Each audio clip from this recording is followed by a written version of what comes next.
गुज़िश्ता China India कशीदगी, जिसमें 3 भारतीय commanding officer समेत कई भारतीय फौजी हलाक हो गए हैं, जबकि बाद में भारत ने 20 भारतीय फौजियों की हलाकत का कन्फर्म किया। लेकिन लगता ऐसा है कि हलाक फौजियों की तादाद बताई गई फिगर से कई गुना ज़्यादा होगी।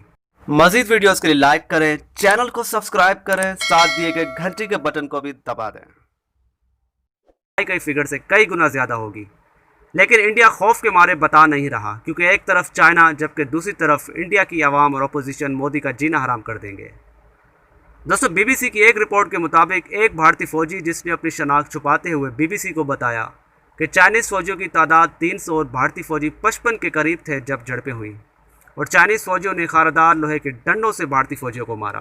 तो इस बात से यकीनन अंदाज़ा लगाया जा सकता है कि इंडियन फौजियों की क्या हालत हुई होगी, और जिस वजह से मैं कह रहा हूँ कि इंडियन फौजियों की हलाकतें ज़्यादा होगी। दूसरी तरफ चाइना का नुकसान हुआ है, लेकिन चाइना ने अभी तक कोई हतमी रिपोर्ट नहीं दी। भारत इसका बदला चीन के बजाय पाकिस्तान से ले सकता है, क्योंकि भारत को पता है कि चीन से निपटना आसान नहीं। लेकिन दूसरी तरफ पाकिस्तान की फ़ौजें भी हाई अलर्ट खड़ी हैं, किसी भी ख़राब सूरत हाल से सख्ती से निपटा जाएगा। दोस्तों, भारत के अंदर से खुद उनके लोग, आवाम और फौजियों के घर वाले जो मर रहे हैं, वो पूछ रहे हैं, मातम कर रहे हैं अपने फौजियों के मरने पर। इंडियन मीडिया चीख चीख कर अपने नुकसानात गिनवा रहा है, और ये बातें भी हो रही हैं कि करोड़ों डॉलर सिर्फ फौज पर सिर्फ इसलिए खर्च किए थे कि चाइना के हाथों मारे खाएं। जिस कदर भारतीय मीडिया पर शोर मचा है, जितना नुकसान भारतीय फौज का हुआ है उन झड़पों में, अगर भारतीय मीडिया को पता लग जाए तो शायद भारत के लिए वो दिन तूफान से कम ना होगा। जबकि चाइना ने वाज़ेह पैगाम दिया है भारत को, अगर भारत बाज ना आया तो भारत को छठी का दूध याद दिला देंगे। चीन किसी सूरत जंग नहीं चाहता, लेकिन चाइना के इंटरेस्ट को नुकसान पहुंचा तो भारत का गुरूर खाक में मिला देंगे।